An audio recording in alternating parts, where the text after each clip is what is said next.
The peaceful silence of a spring afternoon is shattered when Wayne storms into his father's home making a shocking demand. The porch floor creaked under heavy footsteps, the kind that were meant to be heard. Columbus Lane set his coffee down gently, though his hand trembled slightly.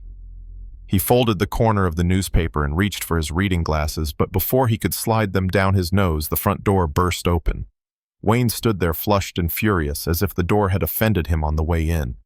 His suit, once expensive, looked like it had been slept in. His tie hung loose around his neck, and his hair was slightly damp from sweat, not effort. His eyes scanned the room, not with warmth, but with calculation. Dad, Wayne said without so much as a greeting. I urgently need money. Columbus blinked, still seated in the same brown leather chair Margaret had gifted him their final Christmas together. The words didn't match the moment. There had been no hello, no how are you, not even a pause for air. Just the demand. Plain, sharp, unforgiving. You have to sell this house, Wayne continued, and give me my share. Columbus exhaled slowly, rising from his chair. He moved with the weight of memory, every step echoing decades of fatherhood and sacrifice. He gestured calmly toward the kitchen. Wayne, you look upset, he said, his voice calm but firm. Let me make you some coffee and we can— I don't want your coffee. Wayne snapped his arm, sweeping across the end table and nearly knocking over a lamp. I want answers. I want what's rightfully mine. The word mine rang louder than the rest. Columbus steadied himself with one hand on the back of the chair. He had not heard that word in that tone since Wayne was 16 and had crashed the family car. This is my house, Wayne Columbus said more softly than he intended. I worked my whole life for this. Wayne let out a sharp laugh, bitter, empty, like someone who had run out of reasonable things to say. You're going to die soon anyway, he said. Why do you need this huge house? That sentence hit harder than the door had, harder than any accident or loss Columbus had ever endured. He stared at his son, searching for the boy he once pushed on a swing set, the teenager he cheered for at Ohio State football games, the young man he walked proudly down the aisle. But all he saw now was someone unrecognizable, a man wearing his son's face, but not his heart. Wayne Columbus said, his throat dry. You're being selfish, Wayne interrupted, pounding his fist onto the coffee table. Emily and I have expenses you cannot even imagine. Real problems. You sit here reading newspapers like you're still relevant. You're not. Columbus's voice was barely above a whisper, but it was final. Get out. Wayne stopped. His lips parted slightly as if the words hadn't registered. Columbus pointed to the door. His hand did not shake. I said, get out of my house, and do not dare step foot on this property again. For a second, Wayne's face shifted, confused, maybe surprised that his father still had a spine beneath the cardigan. But that flicker faded quickly into something darker. You'll regret this, old man, Wayne hissed. He turned toward the door, then spun back one last time. When you're lying in some nursing home forgotten and alone, remember that you chose this. The door slammed harder on the way out. Columbus didn't move for a long while. Through the front window, he watched Wayne march to his car. The engine revved, the tires squealed, and the black BMW shot out of the driveway with the urgency of someone fleeing decency itself. The house fell quiet again, but it was no longer the peaceful silence from before. It was heavier now, stale, contaminated. Columbus sank slowly back into his chair. The newspaper lay crumpled on the floor, forgotten. The coffee had gone cold. His fingers traced the fabric on the armrest, the one Margaret used to patch when it tore. This had been their home, their refuge. The air smelled of something foreign now. Not just the cologne Wayne always overused, but something deeper. Entitlement, disdain, rejection. He rose to his feet again and walked to the front door, locking it for the first time in years before twilight. His hand lingered on the deadbolt knuckles, pale. He moved through the house in silence. Photographs lined the fireplace mantel. Wayne's graduation, the wedding, family Christmases. He stared at them one by one, like reading a story he no longer believed in.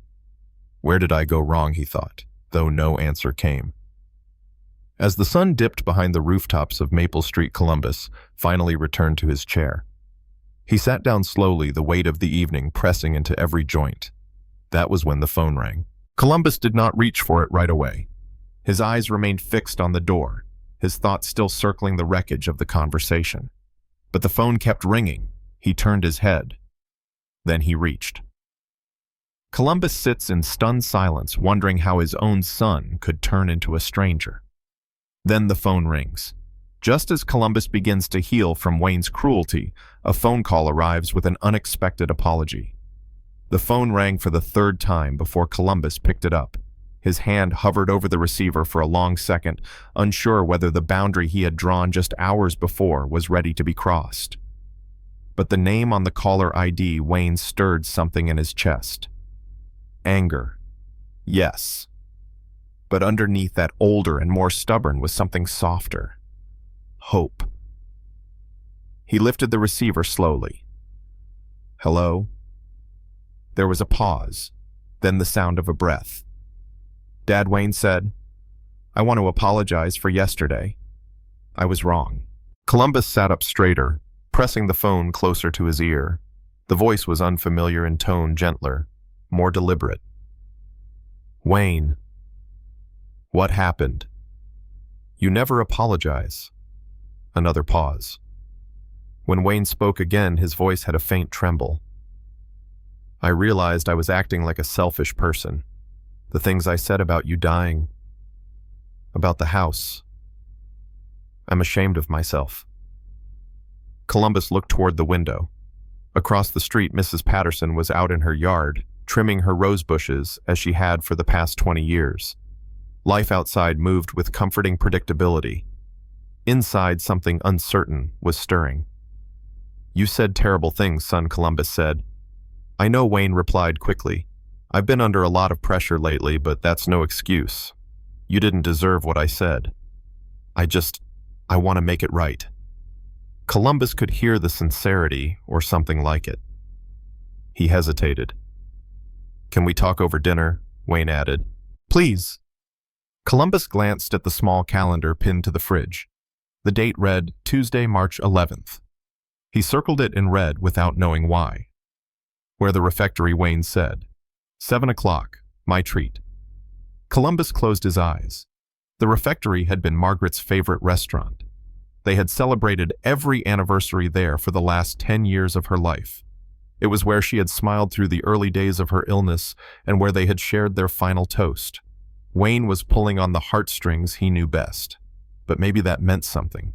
Maybe he remembered what mattered. 7 o'clock, Columbus repeated. All right, but this is your last chance. Thank you, Dad. Thank you so much. When the call ended, Columbus sat for a long while at the kitchen table.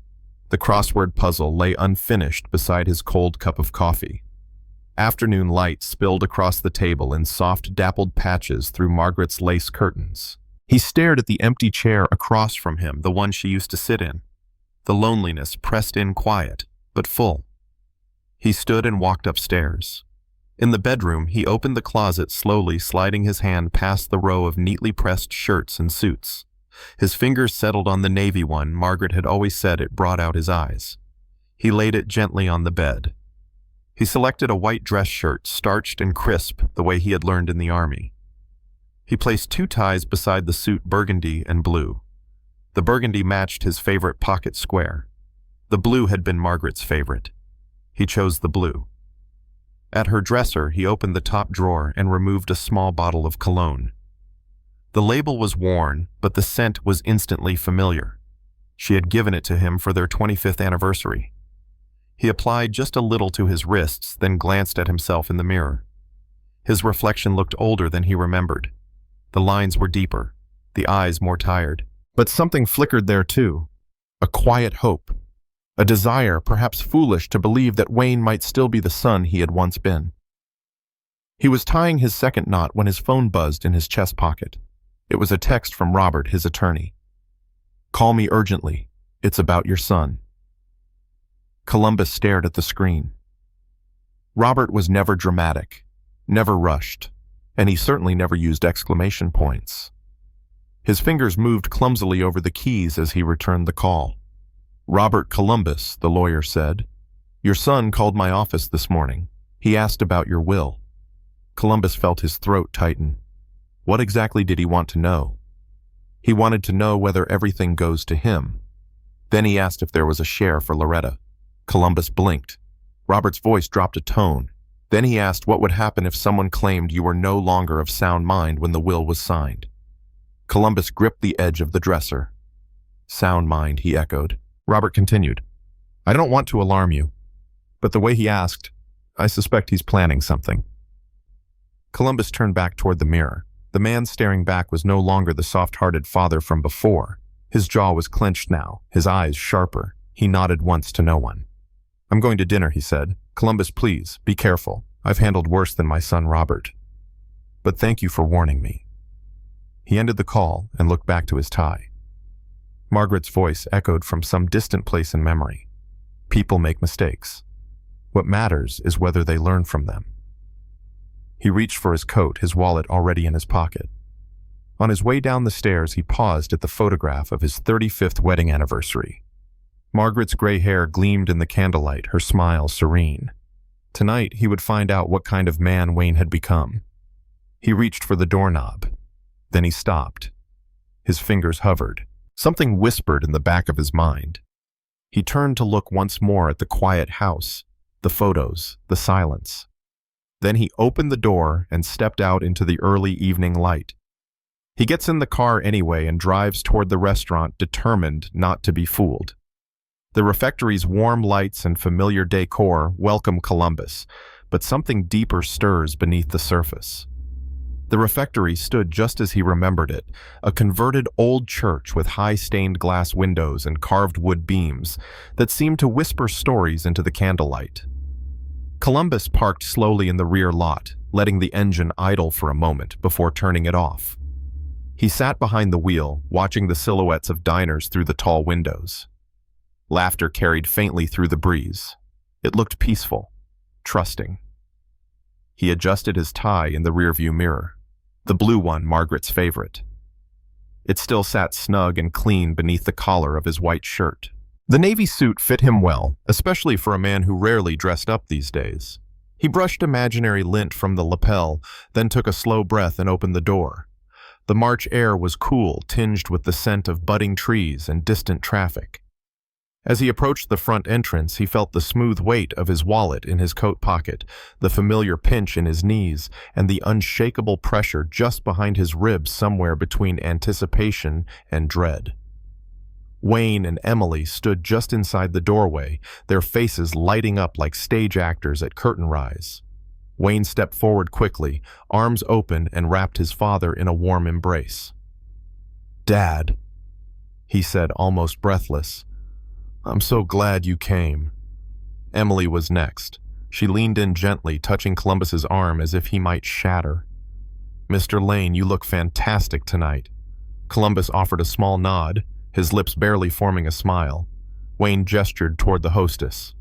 "We have your favorite table, by the window." The three of them were led past tall candles and quiet conversations. Couples dined with heads bowed over menus. Servers in white shirts moved gracefully between tables, balancing trays of comfort and elegance. It had been over 10 years since Columbus last came here, not since Margaret. The table by the window was set with white linen, polished silverware, and a bottle of red wine already breathing in the center. The skyline of downtown Columbus twinkled in the distance, softened by dusk. "We took the liberty of ordering your favorite," Wayne said, lifting the bottle. "Cabernet. From that vineyard Mom loved." Emily poured it delicately into his glass, her movements practiced precise. Columbus nodded. That was thoughtful. Wayne raised his glass. "To family." Emily added, "To second chances, to forgiveness." They clinked glasses, and for a moment Columbus allowed himself to believe. The wine was smooth and deep, exactly as he remembered. He tasted cherry, a hint of spice and memory. Dinner unfolded with theatrical perfection. Wayne handed over the wine list without pressure, but made subtle comments about pairings and preferences. Emily passed the bread basket with a warm smile, and mentioned how the chef had recently started growing his own herbs. Bruschetta arrived as the first appetizer. "You used to love this," Dad Wayne said, pushing the plate gently toward him. "Fresh tomatoes, garlic, olive oil. Just like you and Mom used to make." The knife and fork felt heavier than usual. Still, Columbus tasted the food. It was good, but something in the way Wayne watched him, a kind of patient anticipation, unsettled him. Emily refilled his glass before he noticed it was low. Course after course followed crisp salad with honey vinaigrette mushroom risotto, then a thick, tender cut of prime rib. Wayne carved the meat himself and placed it carefully on Columbus's plate. "I asked the chef for your favorite cut," he said. "The sauce," Emily added, "is his signature. You must try it." She spooned the thick brown sauce across the meat, her hands slow and deliberate. Columbus smiled weakly. "Thank you." The conversation drifted into memory. Wayne recounted a family vacation to Lake Erie. Emily reminded Columbus of a Christmas morning when he had built a train set around the entire living room. They laughed together. It felt real. By dessert, Columbus had eaten more than usual. His glass had been refilled 3 times. Emily sliced a piece of chocolate cake and placed it before him. "I remembered this was your favorite," she said. "Bittersweet. Like you always said life should be." He took a bite. It was rich, velvety, and almost too sweet. But as he chewed, a strange sensation crept into his chest, a flutter, a tightening. Still, he smiled. Just a little. Because for the first time in many years, he had laughed with his son. As they exited into the cool night air, Wayne placed a firm hand on his shoulder. "Let's do this again, Dad," he said, his voice smooth with confidence. Emily kissed his cheek. "Soon." They hugged again, and Columbus climbed into his car, starting the engine with slow, deliberate motion. The streetlights cast long shadows across the empty parking lot. He turned on the oldies station and hummed quietly as he drove home. The house felt warm when he returned. Safe, like the argument from the day before had never happened. He placed the wine bottle Wayne had gifted on the kitchen counter and poured himself a glass of water. At 10 o'clock, he made chamomile tea, settled into his leather chair, and opened the crossword puzzle. That was when the nausea began. It started slow, an uneasiness in his gut, the kind he might blame on rich food or too much dessert. But then it turned sharp, sudden. The teacup slipped from his hand and shattered on the floor. He grabbed the table for balance, his legs giving out from under him. A cold sweat broke across his forehead. The pain intensified, deep, twisting, crippling. He stumbled to the sink, clutching his abdomen, gasping. The floor rose to meet him, his body convulsed, and as the bile rose in his throat, as everything he had eaten spilled back out in agony, only one thought remained clear in his fogged, trembling mind. "I think I've been poisoned." Columbus calls his lawyer, and what he learns changes everything. The bitter taste of acid still clung to the back of Columbus's throat as he sat on the cold, tile floor of his kitchen. The broken teacup lay in pieces near his feet, its spilled contents soaking into the edge of the rug Margaret had bought years ago at a street fair in Lancaster.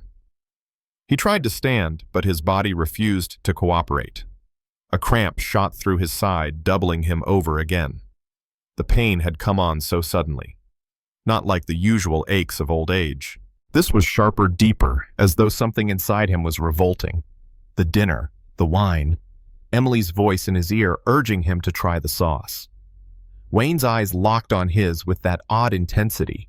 He reached for the counter, dragging himself upright with shaking arms. The phone was within reach. He grabbed it, heart pounding, and pressed 3 buttons with all the strength he had left. 911. "What is your emergency?" His voice came out ragged. "I think I've been poisoned. Please." "I'm at 1247 Maple Street." The operator asked for details, but the words blurred.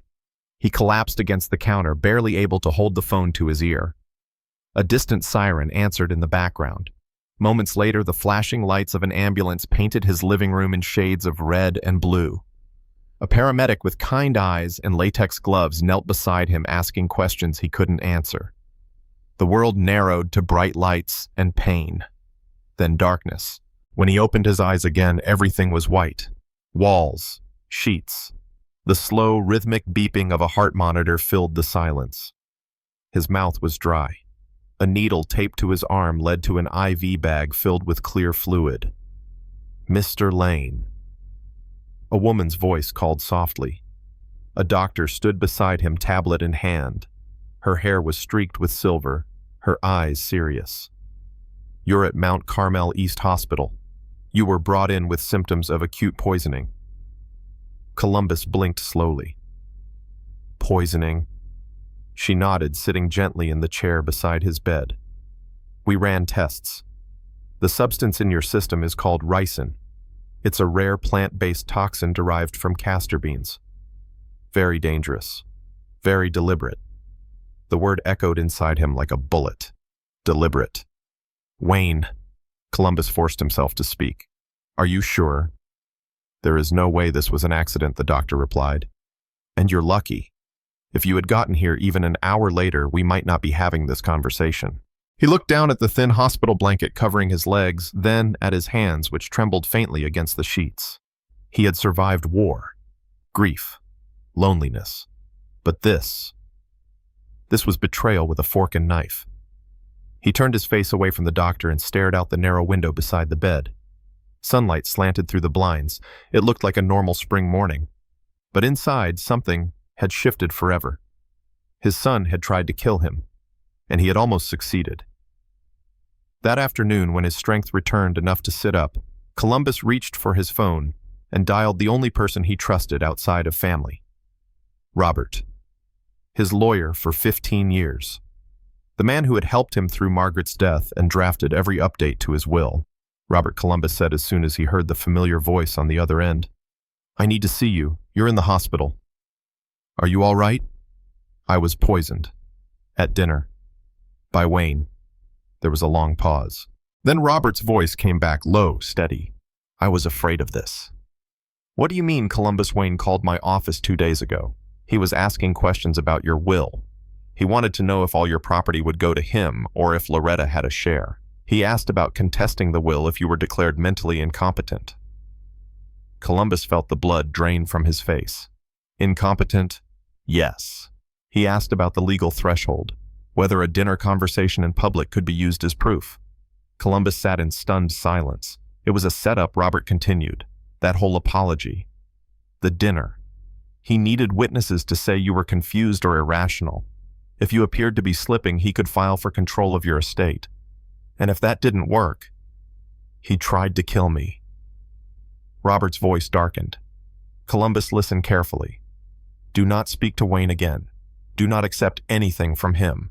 I will handle this legally, and I'll call the police myself." "No." Columbus's voice came firm, clearer than it had in days. "I want to do it. Myself.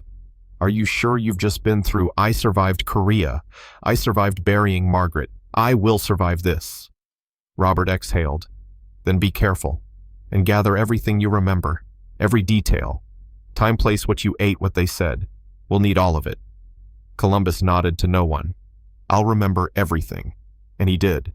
The wine, the sauce, Emily's hand on the bottle, Wayne's forced smile, the way they had insisted he eat, their careful, almost rehearsed affection.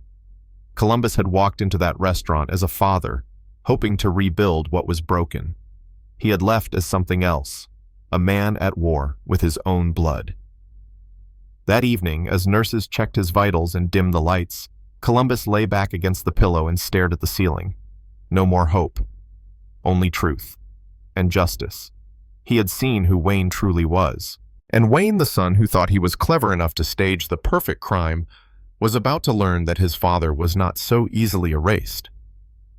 Columbus Lane stepped through the glass doors of the Columbus Police Department just after 10 o'clock in the morning. The September sun was warm on his shoulders, but the chill in his chest had nothing to do with the weather.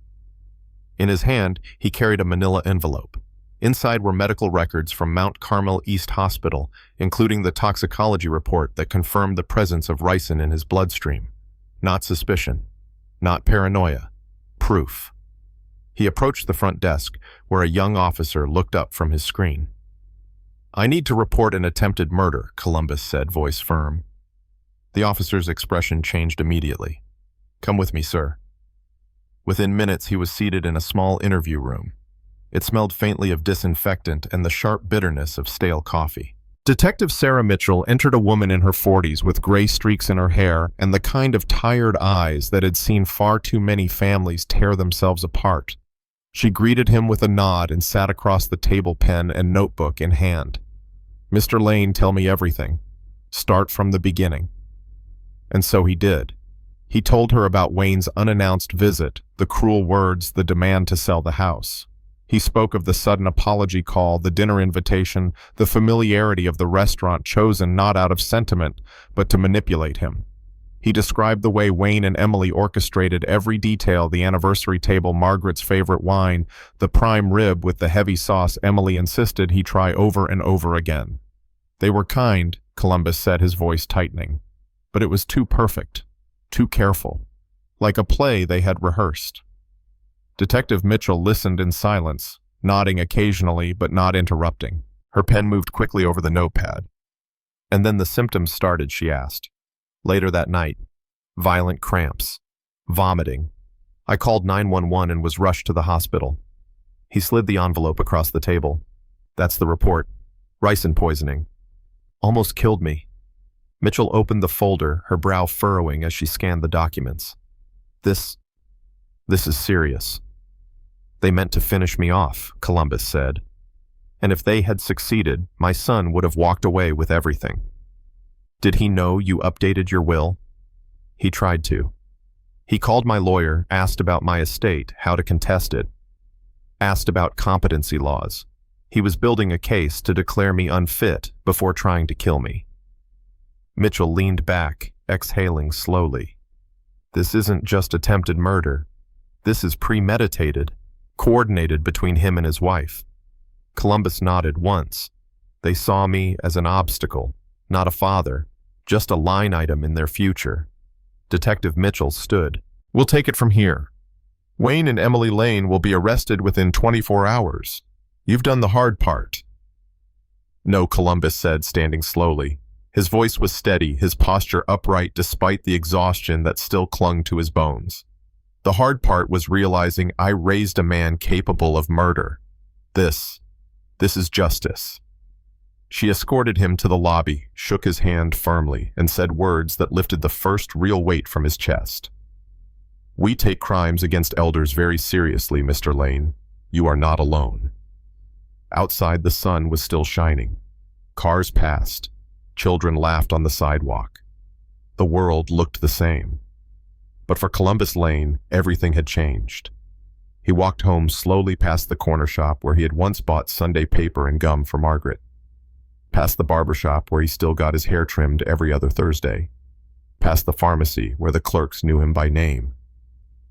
This was his city, his neighborhood, his life, and no one, not even his own son, would steal it from him. That night, the local news reported the arrests. Wayne and Emily Lane taken from their suburban home in handcuffs. Charges: attempted murder, elder abuse conspiracy. Neighbors looked on in shock. Columbus watched it all from his reading chair remote resting on the armrest, the flickering television screen casting blue light across the room. The same room where Wayne had once demanded his inheritance. Now Wayne was behind bars. And Columbus was free. Free from guilt. Free from doubt. Free from the illusion that loyalty must be blind. He turned off the television and walked to the fireplace mantel. Margaret's photo sat in the center, smiling as always. "I handled it," he whispered. "I finally stood up." The house was quiet, but it no longer felt heavy. It felt his again. Tomorrow he would call Robert. They would rewrite the will. And this time it would go to someone who truly deserved it. 1 month had passed. One quiet, solemn month since Columbus Lane stood inside Robert's law office and signed the new will that would change everything. No fanfare. No speeches. Just 2 sharp clicks of a pen, and Wayne's name vanished from the legacy he once tried to steal with poison and lies. Instead, it was Loretta's name that appeared on every page. Loretta, his quiet daughter, who had never asked for anything, who never pressured, never judged, never schemed. The house, the pension, the insurance, the accounts, everything. Robert looked up from the final page. It's done. Wayne Lane is legally and permanently disinherited. Columbus nodded. If he ever questions why the answer is simple, I gave him everything, and he tried to take the rest by force. The lawyer closed the file slowly. He gambled, and he lost. Yes, Columbus said. But what he lost was never really his to win. 2 weeks later, Wayne and Emily stood in the courtroom as the judge read the verdict aloud. Guilty. Attempted murder in the first degree. Conspiracy. Elder abuse. Each word fell like a gavel to the chest. 15 years in prison. No bail. No early parole for at least a decade. Emily cried. Wayne said nothing. He just stared ahead as if still trying to figure out how it all went so wrong. As if he still believed he deserved everything his father had built. Columbus sat quietly in the gallery, Loretta's hand resting gently on his. She was the only family member in the courtroom that day. She was the only one who belonged. The April breeze rustled the curtains as Columbus opened the front windows of his home for the first time in a long while. The scent of fresh-cut grass drifted in. Birds chirped on the maple tree out front. Sunlight poured across the hardwood floors that he and Margaret had polished together 20 years earlier. He walked room to room slowly, no longer as a man holding on, but as a man finally letting go. Letting go of disappointment, of betrayal, of the fantasy that Wayne would change, letting go of the past. He stopped by the mantel where Margaret's photo still smiled. He picked it up and looked into her eyes. I did it, sweetheart. I chose peace over obligation, truth over hope. He kissed the frame and set it back down gently. Later that afternoon, Loretta came by with her children. Her youngest brought him a drawing, a stick figure grandpa smiling under a blue sky. Is that me? Columbus asked. Yeah, the little boy said. You're happy now. He was right. For the first time in a long time, Columbus Lane felt exactly that. Happy. Not because justice had been served, not because the estate was secure, but because he had finally remembered who he was. Not a burden, not a bank account, not a dying man. A father, a survivor, a man with dignity. A man who stood back up when the world tried to knock him down. That evening, as the sun dipped below the Columbus skyline, he brewed himself a fresh cup of black coffee.